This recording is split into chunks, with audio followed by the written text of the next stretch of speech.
Daf Kavav Amud Aleph. Bonjour. Nous allons reprendre Bezrat Hashem sur le Hamoud précédent. Qu'a-t-il avant la fin?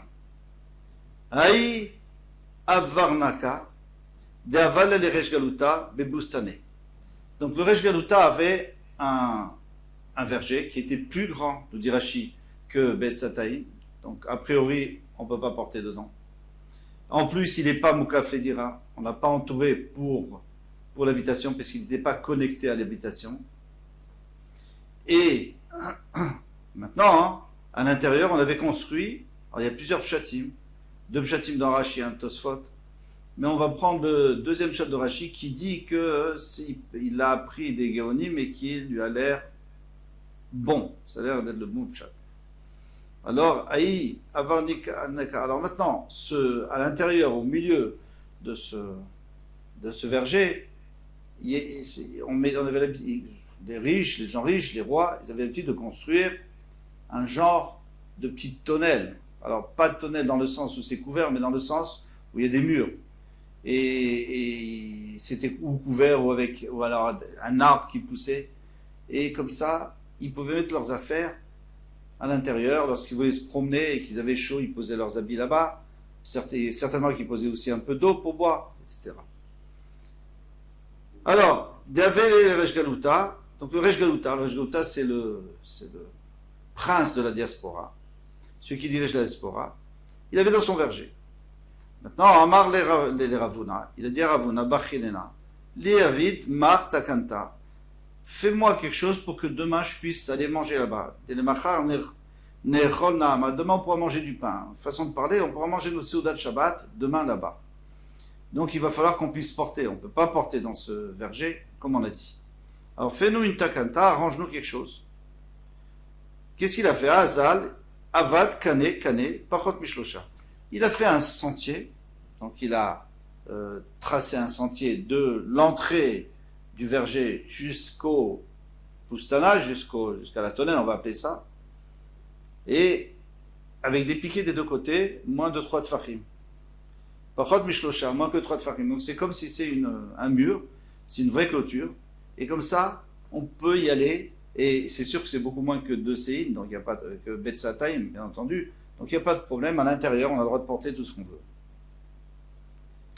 Maintenant, Rava n'était pas d'accord. Azal Rava, Shalfinu, Rava n'était pas d'accord, il a dit tu exagères. On aura de porter dans ce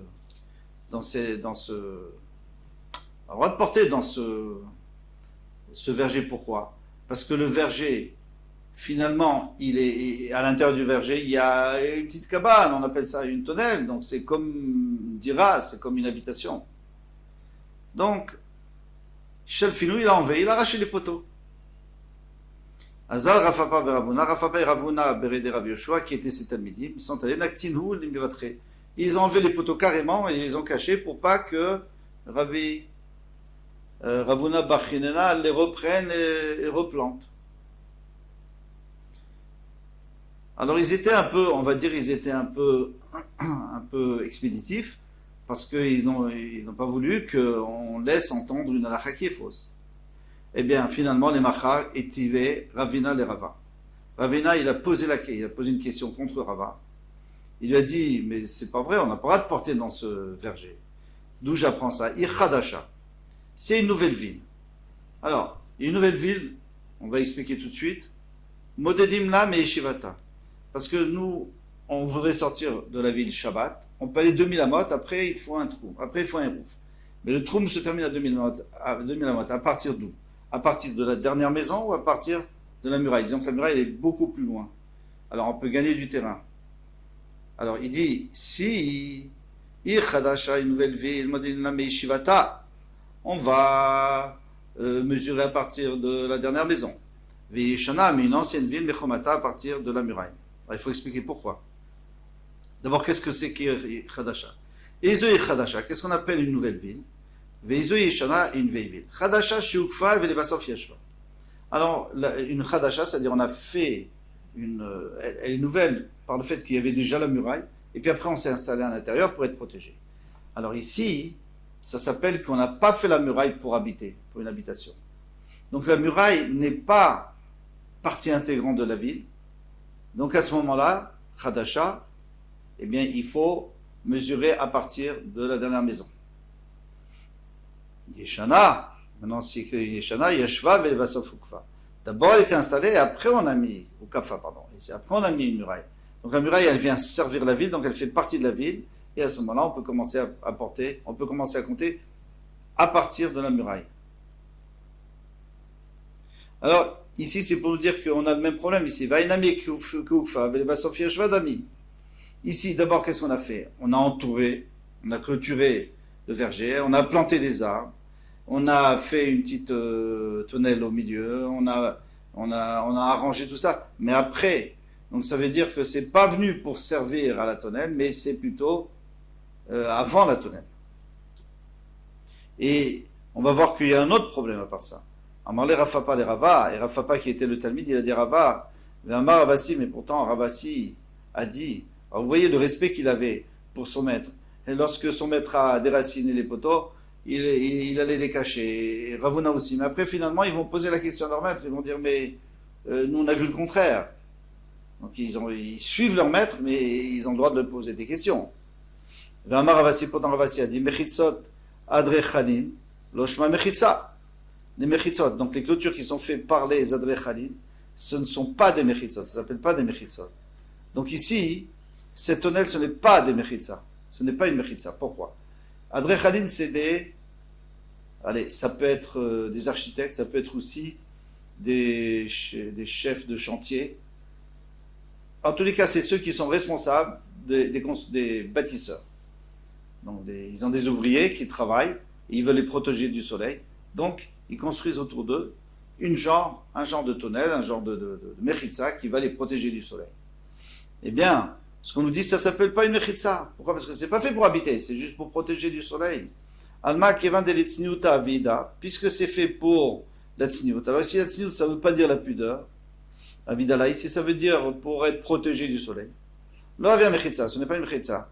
Achanami, ici aussi, Kevan de l'etsniuta avida, mais chez nous, c'est vraiment pour la pudeur, pour pas que les gens voient ce qu'on fait dans notre, où on met nos affaires, etc.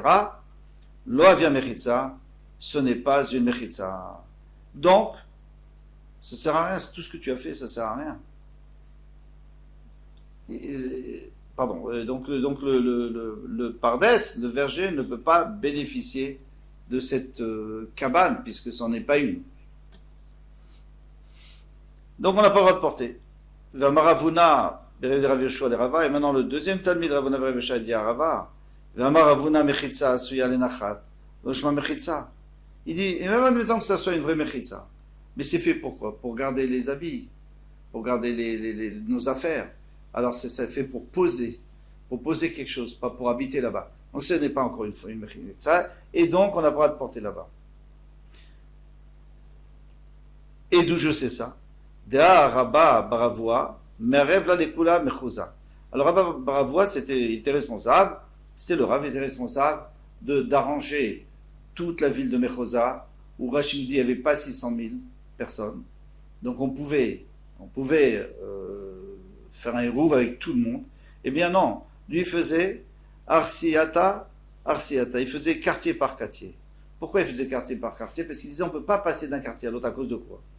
Mishum Pira des Bétourés.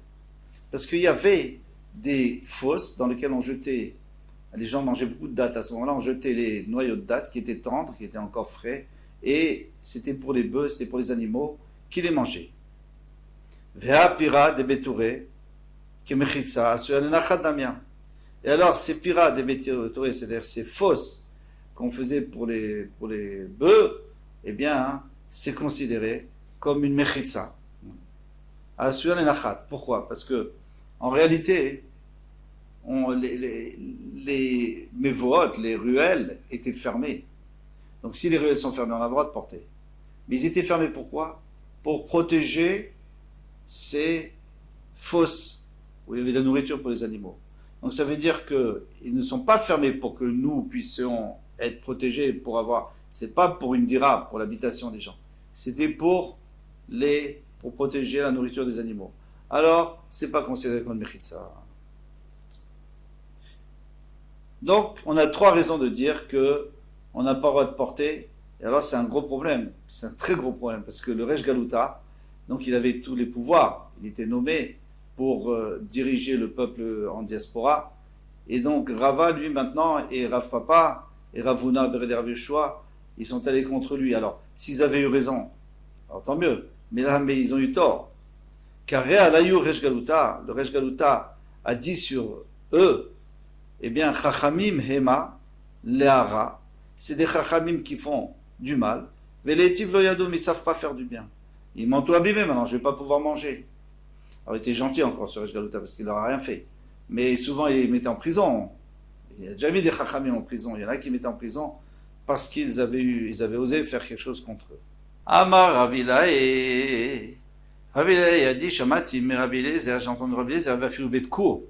Qu'une guina, donc un potager, ou alors un carfef, un enclos, eh bien, ils peuvent être même jusqu'à un bet court, pas bet sataim qu'on avait dit. Bet sataim, c'était 2 séines, ça faisait une surface de 5000 amot carrés.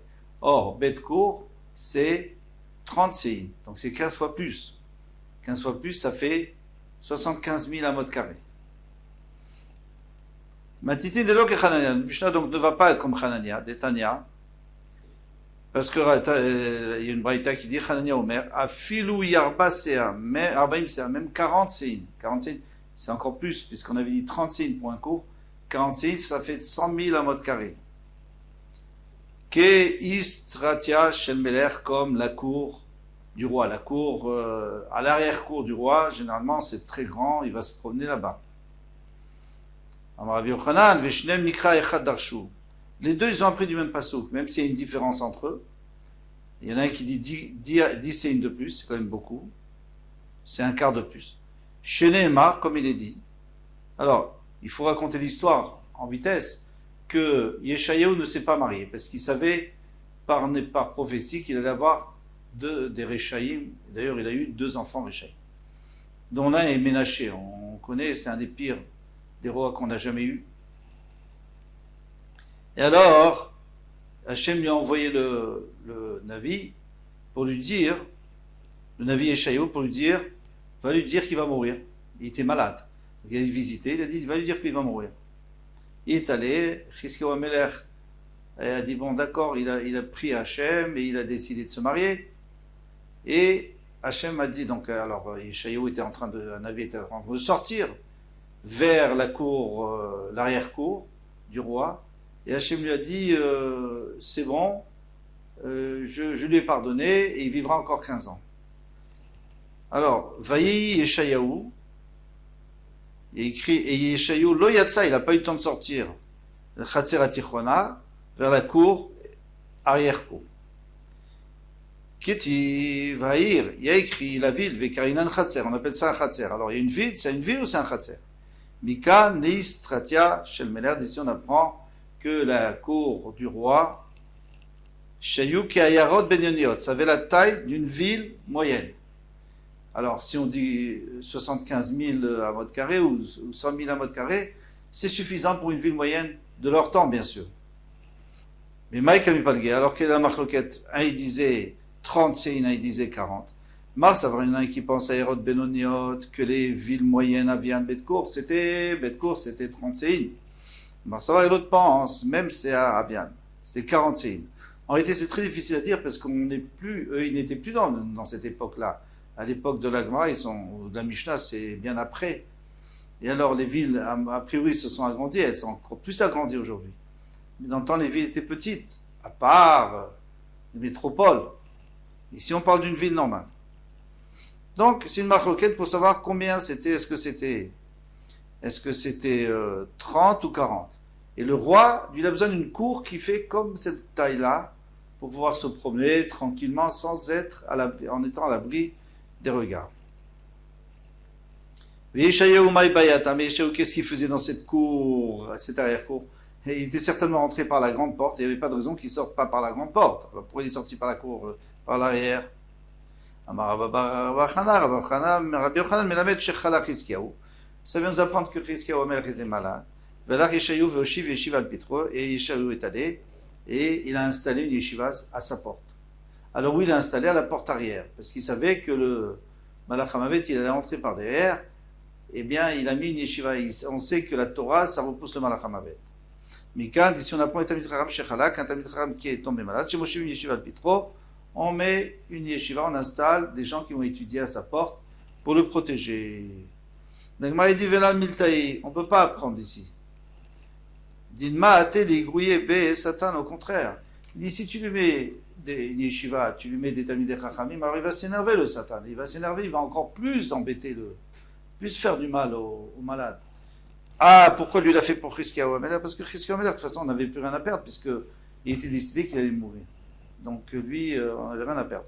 Mais normalement, quelqu'un qui est malade, eh bien, la Gemara nous dit qu'on ne devrait pas mettre une yeshiva sur sa porte. Voilà. Pour ce Hamoud. Kol Tov, à bientôt.